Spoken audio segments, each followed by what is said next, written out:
Henry and Mrs. Slater, very hot and flushed, stagger in with a pretty old-fashioned bureau containing a locked desk. They put it where the chest of drawers was and straighten the ornaments, etc. There is a knock at the door. The knocking is repeated. Victoria ushers in Ben and Mrs. Jordan.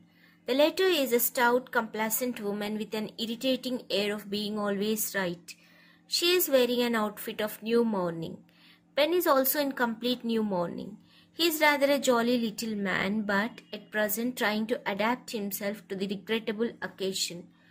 Mrs. Jordan sails into the room and solemnly goes straight to Mrs. Slater and kisses her. The men shake hands. Mrs. Jordan: Well, Amelia, and so he's gone at last. Mrs. Slater: Yes, he's gone. He was 72 a fortnight last Sunday. She sniffs back tear. Ben, chirpily: Now, Amelia, you must not give away. We have all got to die some time or other. Mrs. Jordan: And now perhaps you will tell us all about it.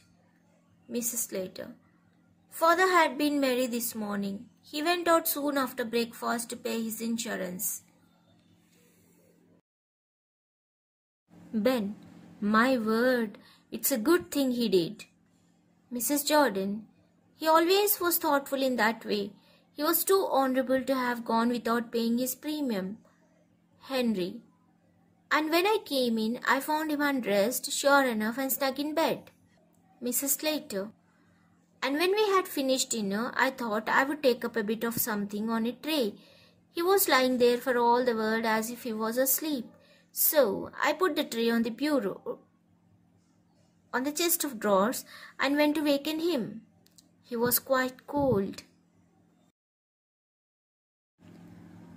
A pause. They wipe their eyes and sniff back tears.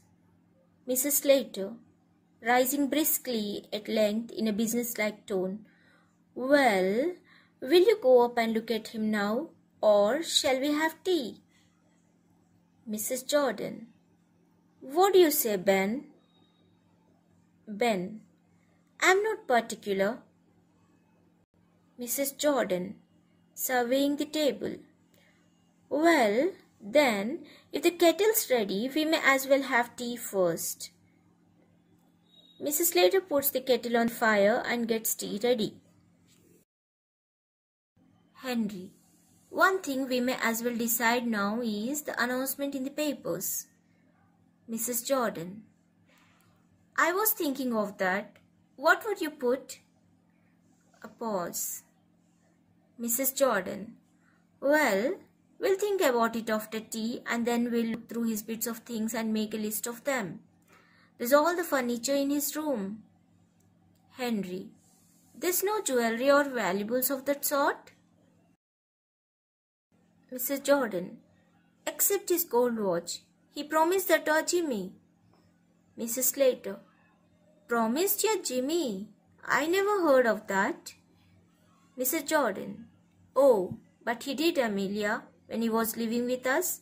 He was very fond of Jimmy. Mrs. Slater: Well, I don't know. Ben: Anyhow, there's his insurance money. Have you got the receipt of the premium he paid this morning? Mrs. Slater: I have not seen it. Victoria jumps up from the sofa and comes behind the table. Victoria: Mother, I don't think Grandpa went to pay his insurance this morning. Mrs. Slater: He went out. Victoria: Yes, but he didn't go into the town. He met old Mr. Tattersall down the street, and they went off past St. Philip's Church. Ben: Do you think he hasn't paid it? Was it overdue? Mrs. Slater: I should think it was overdue. Mrs. Jordan: Something tells me he's not paid it. Ben: The drunken old beggar. Mrs. Jordan: He has done it on purpose, just to annoy us. Mrs. Slater. After all I have done for him, having to put up with him in the house these 3 years, it's nothing sort of swindling. Mrs. Jordan. I had to put up with him for 5 years. Mrs. Slater. And you were trying to turn him over to us all the time. Henry. But we don't know for certain that he's not paid the premium. Mrs. Slater. Victoria, run upstairs and fetch that bunch of keys that's on your grandpa's dressing table. Victoria, timidly. In grandpa's room. Mrs. Slater. Yes. Victoria. I don't like to. Mrs. Slater. Don't talk so silly. There's no one who can hurt you.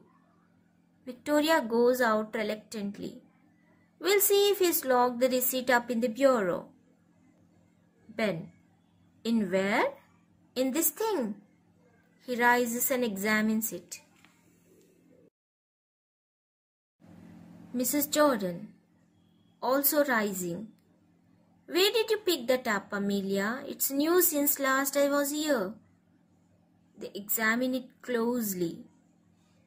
Mrs. Slater. Oh, Henry picked it up one day. Victoria returns very scared. She closes the door after her. Victoria. Mother, mother. Mrs. Slater. What is it, child? Victoria. Grandpa's getting up. Ben. What? Mrs. Slater. What do you say? Victoria. Grandpa's getting up. Mrs. Jordan. The child's crazy. Mrs. Slater. Don't talk so silly. Don't you know your grandpa's dead? Victoria. No, he's getting up. I saw him. They are transfixed with amazement. Victoria clings to Mrs. Slater. Ben. Suddenly. Hist! Listen. They look at the door. A slight chuckling is heard from upstairs. The door opens, revealing an old man clad in a faded but gay dressing gown. He is in his stockinged feet. Although over 70, he is vigorous and well-colored. His bright, malicious eyes twinkle under his heavy reddish-grey eyebrows. He is obviously either the old man Abel Merriweather or else his ghost.